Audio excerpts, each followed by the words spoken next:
आदिवासी बहुल राज्य के आदिवासियों का मानना है कि झारखंड राज्य के गठन के करीब 23 से 24 वर्ष हो गए, बावजूद आज तक यहाँ के आदिवासियों को हक अधिकार और उनकी पहचान नहीं मिली। यही वजह है कि रांची में आदिवासी एकता महारैली के माध्यम से अपनी पहचान की गुहार लगाई जा रही है। हमारे साथ इस मुद्दे पर बात करने के लिए आदिवासी नेता प्रेम शाही मुंडा जी हैं, इनसे बात करेंगे। प्रेम शाही जी, करीब 23 से 24 वर्षों का सफर, बावजूद आज भी आदिवासी अपनी पहचान को तरस रही है, क्या कहेंगे? देखिए, आज हम लोग आदिवासी एकता महारैली कर रहे हैं और ये एकता का मतलब ही है कि सब आदिवासी को एक साथ चल करके आदिवासी को विकास करेंगे। रही बात आपकी 21 वर्षों से आदिवासी संघर्ष कर रहा है। देखिए, आदिवासी 21 वर्ष नहीं 100 वर्षों से संघर्ष कर रहा है।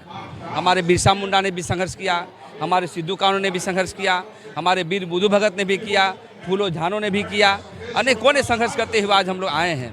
लेकिन कभी भी देखते हैं जब सत्ता पर आते हैं लोग, तब जो है आदिवासी नियम कानून को हटाना चाहता है, हमारी संवैधानिक अधिकार को हटाना चाहता है, वन अधिकार कानून को हटाना चाहता है। तो हमको हमेशा संघर्ष के बिना नहीं मिला है, इसलिए संघर्ष का स्वरूप है आदिवासी एकता महारैली और हमेशा संघर्ष करते रहेंगे और हम आदिवासी एकता और अखंडता के साथ आगे बढ़ने का काम करेंगे, ताकि आने वाला जो पीढ़ी है, जो हमारे पहले हम लोग लड़ गए, आने वाले पीढ़ी के लिए जो जन विरोधी ताकतें हैं, बीजेपी आरएसएस के लोग, जो हमारी ज़मीन को छीनना चाहता है, हमारे संवैधानिक अधिकार को छीनना चाहता है, और तो और अपने आप लड़ा करके वोट पोलाइजेशन के लिए जो काम कर रही है झारखंड में, इसी को लेकर के आदिवासी एकता रैली है। और आदिवासी एकता रैली में सभी आदिवासी समाज के 32 जनजाति आए हुए हैं और कोई विभेद नहीं है।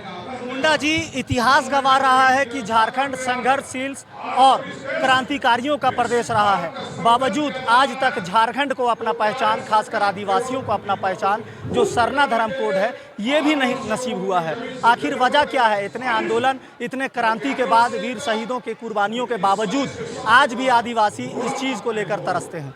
हाँ, हम तो आंदोलन करते हैं, लेकिन कहीं ना कहीं जो चाहे कोई भी पार्टियाँ हो, राजनीतिक पार्टियों की गलती है। हम आंदोलन रोड में करते हैं, लेकिन कोड हो, चाहे ज़मीन बचाने का मसला हो, चाहे नौकरी का मसला हो, चाहे धर्म संस्कृति को लागू करने का मसला हो, वो विधानसभा में होता है। कहीं ना कहीं हमारे राजनेताओं का गलती क्या है, लेकिन यदि कोई लागू नहीं कर रहा है तो हम कुछ नहीं करें। नहीं लागू हो रहा है, झारखंड की अस्मिता को अभी तक नहीं मिला है, आदिवासी संस्कृति को अभी तक नहीं मिला है, इसलिए तो हम लोग रैली कर रहे हैं, क्योंकि लोकतंत्र में जमावड़ा और लोकतंत्र में भीड़ का बहुत महत्व होता है। इसलिए आज हम लोग सभी समाज के लोग कहने के लिए आए हैं, जो भी पार्टियां हो, यदि हमारी जन विरोधी काम करेगा तो उसका विरोध होगा, और जहां तक जो 21 वर्षों में नहीं हुआ है उसको काम करने के लिए हम लोग एक पॉलिटिकल रणनीति, सामाजिक रणनीति तय करने के साथ हम लोग। राज्य के एक बड़े आंदोलनकारी नेता दिसोम गुरु शिबू सोरेन के बेटे पूर्व मुख्यमंत्री हेमंत सोरेन ने भी आदिवासियों को पहचान दिलाने की बात कही थी। उन्होंने कहा था कि हम आदिवासियों के साथ हैं। आज उनकी सरकार तो भले ही नहीं है, चंपई सोरेन की नए मुख्यमंत्री की सरकार आ गई है। इनसे क्या कुछ उम्मीद है? क्या लगता है कि चंपई सरकार में आदिवासियों को वो अधिकार, वो हक मिलेगा?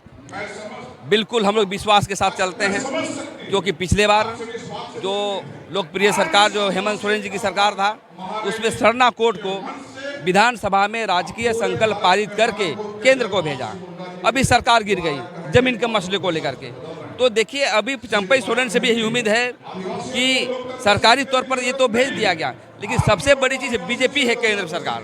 बीजेपी जब केंद्र सरकार है, और जहाँ तक धर्म कोड का मसला है, चाहे कोई भी मसला हो, वो केंद्र का मामला है। तो केंद्र नहीं कर रही है, तो हम चाहेंगे कि यहाँ के मुख्यमंत्री को भी दबाव दें, और हम लोग ऐसे रैली प्रदर्शन करके हम लोग जो है जन विरोधी वो विरोध प्रदर्शन करेंगे, जन दबाव देंगे। आज यही हमारी जो है हमारी आदिवासी एकता का जो है स्वरूप है कि धर्म कोड लागू नहीं किया गया, और वनाधिकार कानून में ग्राम सभा की शक्ति को बहाल नहीं किया गया, पेशा कानून जमीन पर नहीं उतर रहा है, और तो और ग्राम सभा का शक्ति हटा करके सहदेव जंगल में जो है वहाँ पर जंगल काटी जा रही है, ये सभी मुद्दे को लेकर के आज रैली के माध्यम से संकल्प लेंगे और जनता के बीच जाएंगे। ये थे हमारे साथ प्रेम शाही मुंडा, जो कि एक आदिवासी नेता है। इन्होंने सीधे तौर पर कहा है कि जल जंगल की लड़ाई के साथ झारखंड के आदिवासी आज भी अपने हक अधिकार को तरस रहे हैं। हालांकि पूर्ववर्ती सरकार में इन्होंने आशा जताई थी, उम्मीद जताई थी कि पूर्व मुख्यमंत्री हेमंत सरकार में हमारे अधिकार हमें नसीब होंगे, लेकिन अब भी इन्हें भरोसा है, इन्हें एक उम्मीद है कि चंपई सरकार में भी इनके साथ एक चमत्कार जरूर होगा। अब देखने वाली बात है कि चंपई सरकार में क्या इनके हक अधिकार इन्हें मिलते हैं, या फिर संविधान में प्रदत्त जो इनका पहचान है सरना धर्म कोड जैसे मामलों में इन्हें सफलता मिलती है, या इसी तरह से झारखंड के आदिवासी आंदोलन ही करते रह जाएंगे, ये देखने वाली बात होगी। सहयोगी फैयाज के साथ मोइजुद्दीन, कोयलांचल संवाद, रांची।